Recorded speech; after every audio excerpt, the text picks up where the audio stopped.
That's the Rome building, one of the classroom buildings of SAIS on Massachusetts Avenue.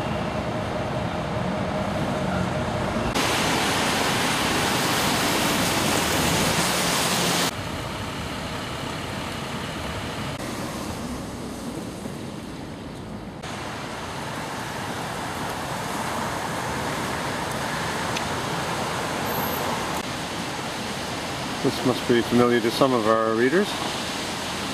What I think is important at the very outset of your day is to understand that one of the distinctive characteristics of SAIS, SAIS in Washington, but SAIS for our Bologna students who will be coming back to Washington, is that SAIS is a graduate school only. We put our care into the admissions process. And now it's your turn. You have to decide whether SAIS is what you want. And we certainly hope that as a result of what you learned today, together with what you already know about our school, that your answer will be a resounding yes. I'm happy to join. I would call them my fellow deans, but I'm actually not a dean. See, I'm a director. Now, you want to know what the difference is between a dean and a director. I actually don't know. But I do know there's a difference from my colleague across the street in Bologna, at the University of Bologna. He is not a director, he is a rector. And in Italy, a rector is known as Rettore Magnifico. And he's called in informal conversations Magnifico. So I've been striving to see if we could get a change. So far without success. In getting the economics training you have to a level where you can see how it gets applied in terms of policy issues and applications. One of the great things about this institution, it does not respect disciplinary boundaries, and neither do I. What I want to emphasize is that, we're one of those really weird places where we actually believe in interdisciplinary work. When Professor Cohen says we don't respect disciplinary boundaries, he doesn't mean that in a disrespectful way. What he means that is as an intellectual challenge. We're very much engaged in what's called problem-centered research. We start with the real problem, and then we use whatever tools we have to, and we'll learn new tools if necessary, in order to address that problem. And it's usually a problem in the real world, which is why we get that policy relevance as well. We provide practical coursework in human development, so how do some of these global problems play out in a particular social sector? And we're quite deep in global health and foreign policy. Being Bologna is going to be another concentration, going to be a functional extra concentration, which is the European perspective of everything. Professor Keller brought up a really good point, right? Bologna in Italy is not just about la dolce vita. One of the advantages of Bologna is that you actually get to focus on your academics while you're there. Honestly, there's a lot to distract you here in DC, whether it's internships or speakers or whatever. Those are great things, but especially if you haven't been in school for 2 or 5 or 10 years or something like that, it's a good way to get back into school. Maybe it's great to say a few words about the transition from the US to Bologna. I wasn't expecting it would be that easy, because everything is ready there for you. You don't have to look for an apartment. Like I spent almost 15 days walking around in DC. It's true. You don't have to worry about your permesso di soggiorno, which is residence permit. Everything is arranged for you. You don't have to know any language, because I know I had these concerns before going there. Everything is ready for you. You go there, you stay one night in a hotel, the second day you have your house fully furnished, including everything, literally everything, like coffee machine included. Idea.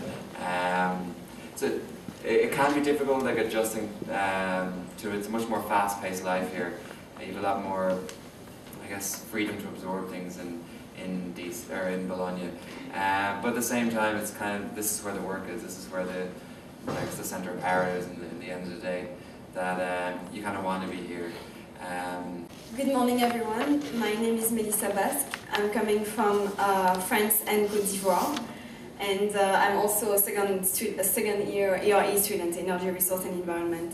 As Pali and Jason, I spent my first year in Bologna, which was a great, unique experience that I really recommend to everyone. But what I would like to emphasize on today is really the SAIS community, what the SAIS community is about. And I really realized the soundness of the SAIS community once I arrived in DC. And to be more specific, well, 10 days after I arrived here in DC, I was involved in a serious car accident with other SAIS students. And I was far from home, far from my family, and we lost one of our friends, actually one of the best students among us in this accident. And I realized to which extent the SAIS community was a great one, with all the support I received from the friends, the staff, the school staff, and all the faculty members.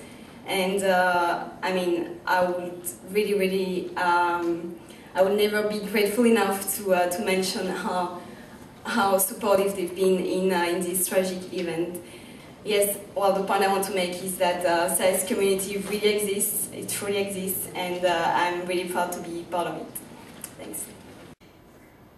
Now recording. Good. Start over. So anyways, I'm here today with Melissa Basque and with Jason Potel. Thank you, Jason and Melissa, for coming.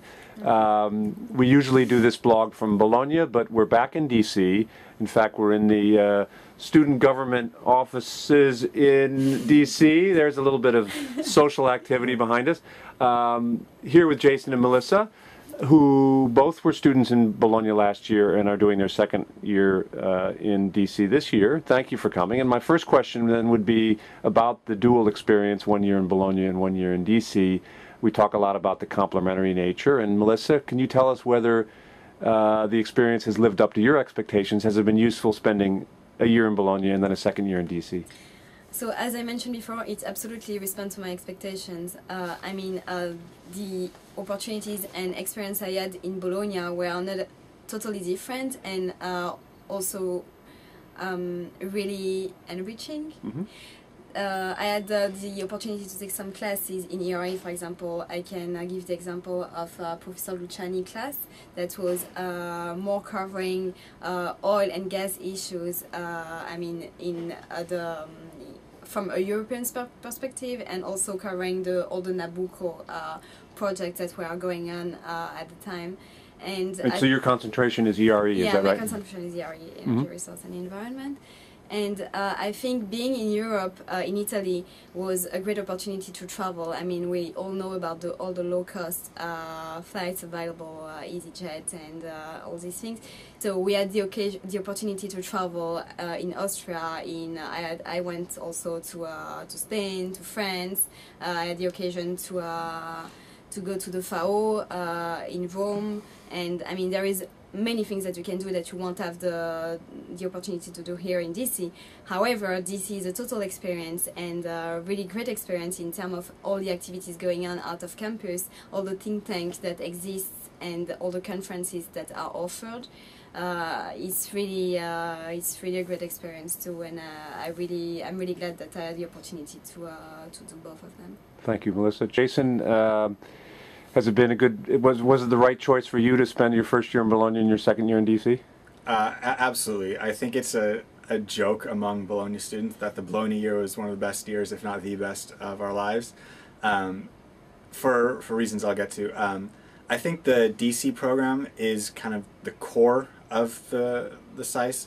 Especially for someone like me who wants to work in policy, I will almost certainly be settling down in DC and working for the government. So it's really important for me to be here for at least 1 year to get my foot in the door at some of these places and learn how this city works, having not lived here before.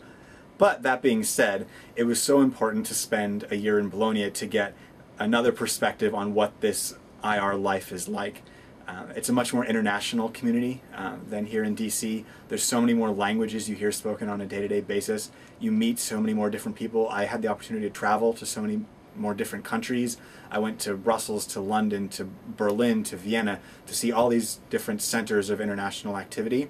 And I actually managed to get an internship at the State Department here in DC, specifically because I'd had this time in Europe and I'd worked with Europeans and I had a chance to talk to so many different people. My worldview was wider than someone who would have just studied in DC. And beyond that, beyond the academics and the career stuff, life was just amazing in DC, in Bologna. It's great here too. But just like Melissa said, the chance to travel so many places, the chance to live in Italy, was just unbelievable. I wouldn't have traded it for anything. You're the social chair of the SGA here in DC. What does that entail? So like you panned over earlier, we throw a lot of happy hours. Right. So and we use the happy hours as fundraisers for the different clubs. But we also have major events, like we had a black tie ball at the Swedish Embassy a couple weeks ago. Next Monday we have a Passover Seder. In 2 weeks we have a block party and a talent show bash thing we're calling Sliceapalooza. We had a happy Halloween party last semester. We had an international potluck dinner. So it's pretty much whatever students want to make happen, and we try and do everything from an international viewpoint because we're SAIS, but it's always a lot of fun. Sounds like a lot of responsibilities this year. Yes. So you're very busy. I'll let you get back to your work. Thank you, Melissa. Thank you, Jason. Thanks.